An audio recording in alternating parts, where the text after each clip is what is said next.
cattle as a proof of his victory. Number 23, ichthyocentaurs. These were a pair of centurion sea gods with the upper body of a man, the lower front of a horse, and the tail of a fish. They were eventually set in the sky as the astronomical constellation Pisces. Number 22, Scylla. Scylla was a monster that lived on one side of a narrow channel of water, opposite its counterpart, Charybdis. The two sides of the strait were within an arrow's range of each other, so close that sailors attempting to avoid Charybdis would pass too close to Scylla with disastrous results. Number 21, Typhon. Known as the father of all monsters, Typhon was believed to be the most deadly monster of Greek mythology. His human upper half supposedly reached as high as the stars, and his hands reached east and west. Instead of a human head, 100 dragon heads erupted from his neck and shoulders. Number 20, Ophiotaurus. Ophiotaurus was a creature that was part bull and part serpent. Its entrails were said to grant the power to defeat the gods to whoever burned them. Number 19, Lamia. Lamia was apparently a beautiful queen of Libya who became a child-eating demon. In the myth, she's a mistress of the god Zeus, causing Zeus's jealous wife, Hera, to kill all of Lamia's children and transform her into a monster that hunts and devours the children of others. Number 18, Grey. The Grey were three sisters who shared one eye and one tooth among them. Not surprisingly, they weren't known for their beauty. Number 17, Echidna. Half woman, half snake, Echidna was known as the mother of all monsters because most of the monsters in Greek mythology were her offspring. Number 16, the Nemean lion. The Nemean lion was a vicious monster in Greek mythology that lived in Nemea. It was eventually killed by Hercules. It couldn't be killed with mortal weapons because its golden fur was impervious to attack. Its claws were sharper than mortal swords and could cut through any armor. Number 15, the Sphinx. With the haunches of a lion, the wings of a great bird, and the face of a woman, she is mythicized as treacherous and merciless. Those who cannot answer her riddle suffer a fate typical in such mythological stories, as they're killed and eaten by the ravenous monster. Number 14, Erinyes. Literally translated to the Avengers from Greek, these were known as the female deities of vengeance. A formulaic oath in the Iliad invokes them as those who beneath the earth punish whosoever has sworn a false oath. Number 13, Charybdis. Charybdis was the daughter of Poseidon and Gaia. She assumes the form of a huge bladder of a creature whose face is all mouth and whose arms and legs are flippers. She swallows a huge amount of water 3 times a day before belching it back out again, creating large whirlpools capable of dragging an entire ship underwater. Number 12, Harpies. These winged spirits, whose name literally means, quote-unquote, that which snatches, are known for their proclivity for stealing food. In fact, Zeus used them to punish a king called Phineus by trapping him on an island with a bunch of food and a large group of harpies. Phineus was constantly tortured by a buffet he could never eat. It always got stolen away. Number 11, Satyr. Satyrs have goat-like features such as hindquarters and horns and are often depicted playing flutes and holding cups of wine. They epitomize the essence of being free and having a carefree life as they make music and drink all they want. Sometimes nymphs accompany them while they roam around dancing and drinking without a care in the world. Number 10, Sirens. Dangerous and beautiful creatures, they were often portrayed as femme fatales who lured nearby sailors with their enchanting music and voices to shipwreck on the rocky coast of their island. Number 9, the Griffin. The Griffin is a legendary creature with the body, tail, and back legs of a lion, the head and wings of an eagle, and an eagle's talons as its front feet. As the lion was traditionally considered the king of the beasts, and the eagle was the king of the birds, the griffin was thought to be an especially powerful creature. Number 8, the Chimera. The Chimera was, according to Greek mythology, a monstrous, fire-breathing female creature from Lycia in Asia Minor, composed of the parts of 3 animals, a lion, a snake, and a goat. The term chimera has come to describe any mythical or fictional animal with parts taken from various other animals, or to describe concept perceived as wildly imaginative or implausible. Number 7, Cerberus. A multi-headed dog, or hellhound, Cerberus guards the gates of the underworld to prevent those who have crossed the river Styx from ever escaping. Number 6, Cyclops. A member of a primordial race of giants, each with a single eye in the middle of their forehead, The name is widely thought to mean circle-eyed. Number 5, Hydra. The Hydra was an ancient serpent-like water beast with reptilian traits that possessed many heads. The poets mention more heads than the vase painters could even paint, and for each head cut off it grew 2 more. It also had poisonous breath and blood so virulent even its traps were deadly. Number 4, the Gorgons. Perhaps the most popular Gorgon in Greek mythology is Medusa, the only mortal among the 3 sisters who had snakes for hair, and anyone whose gaze fell on them would turn into stone. She was famously decapitated by Perseus, who was armed with a mirror and a scythe. Other accounts state that only Medusa among the 3 had snakes for hair, which was a consequence of Athena's curse after Medusa got intimate with Poseidon. Number 3, the Centaur. A mythological creature with the head, arms, and torso of a human and the body and legs of a horse. Perhaps one of the most popular centaurs in Greek mythology is Chiron. He stands in contrast to the typical depiction of centaurs being indulgent and violent drinkers with his intelligence and enviable medical skills. Number 2, Pegasus. One of the best-known creatures in Greek mythology, he's a winged divine stallion, usually depicted as pure white in color. He's the offspring of Poseidon and Medusa, and legend says every time he strikes his hoof on the earth, a spring of water bubbles forth. In history, he symbolizes wisdom and fame. After his rider fell off his back on their way to Mount Olympus, Zeus turned him into the constellation of Pegasus. And number 1, the Minotaur. The Minotaur was a creature with the head of a bull on the body of a man. He dwelt at the center of the Cretan labyrinth, which was an elaborate maze-like construction designed by the architect Daedalus and his son Icarus, on the command of King Minos of Crete. The bull-man was eventually slain by the Athenian hero Theseus. The end. So, I have a question. Have you guys seen Severus anywhere else? Turn the lights on. Have you seen Severus anywhere else? You guys ever watch Harry Potter? No.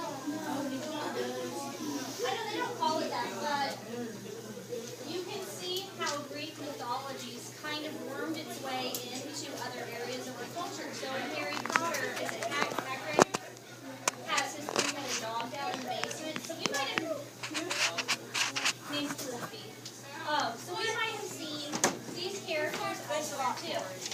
What we're going to do today is Tell you later. we're going to start making our own kind of really important Greek art. And we're going to make these plates, so something like this, and something like that. So we are doing this because back in ancient Greece, their walls were open. They didn't really have doors that they put locks on, and they didn't have a lot of goods like we do. They didn't have knickknacks on bookshelves. They didn't carry too many books around. A lot of people couldn't read. It was mostly for those who had the money and were put in to get their education. So not everybody could read. So storytelling was really important. That was a way that they got their knowledge out. And one way to do this was by putting them on these plates. A plate is something that you take with you everywhere you eat on it. And they recorded their stories through pictures on these plates. And also, what's one other thing they mentioned in the movie? Painters could fit all the heads on this. But what were the painters trying to fit on it? Thank you, Riley. A vase. So plates and vases, they're functional. You put things in them, food, water. They were easy to take with you because they weren't too big. They were something that you always had in your house. They marked all their stories on it. So that's why I thought it would be fun to make our plates out of this. And I want to show you how we're going to start doing that today. It's probably going to take us another 2 classes. And I've got some papers I'm going to put at every table.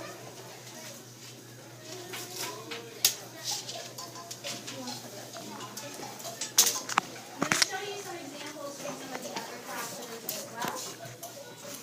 I think the easiest way to do this is I'm going to have the boys kind of sit around me on the floor over here. And I'm going to have the girls stand behind the boys. Have the girls stand behind the boys.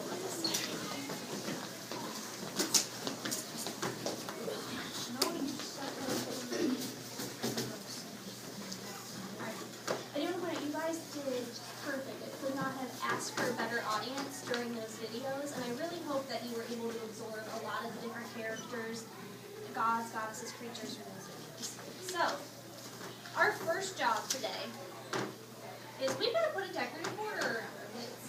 So I have this sheet with some ideas. Do you have to use these ideas? No. You can come up with your own, but they're just some ideas. I think it's great that these plates naturally have a circle around them. So if you want to keep your border outside of that circular area, you can start sketching in. Maybe you want your design to be big. Maybe you want it to be small. You don't have to color it in all the way right now with your pencil. I'm going to give you Sharpies next time to make it look a little bit nicer. That way when we paint them, the ink shows through. But we're going to design our border. And then on the inside, I've got this packet, and it has some of our creatures that we learned. Not all of them, because I could put them all in one packet. And then I've got some gods and goddesses with some more stories about why they're so important to this culture. And then, how many of you are already planning on telling me, I can't draw a person, I can't draw a figure, how am I going to do this? I knew I was going to have a few of you. Y'all are in 6th grade, you can draw me a stick figure, so look what I've done. I've got stick figures on the back of here that we have then gone and added some detail to. So we saw the different signs, like the Triton for King Triton, or Trident. Who else do we have? So we've got Athena, Artemis, she was the queen of archery, so we've got her bow and arrow there.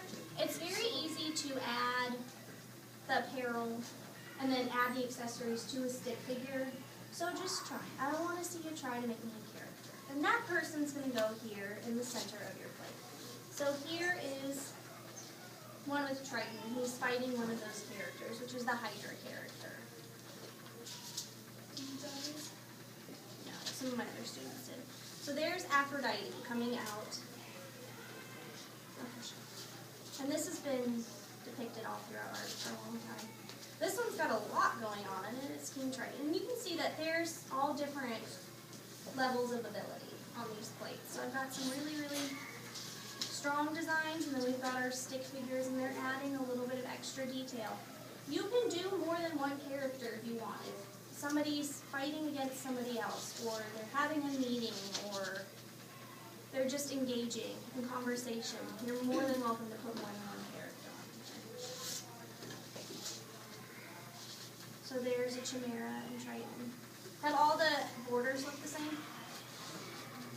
They're all different. And some of them were designed by the student themselves, so they didn't have to use the borders that were on my project. So our goal today is going to be, let's see, we got about 10 minutes. We're going to start sketching in, so lightly laying in our border.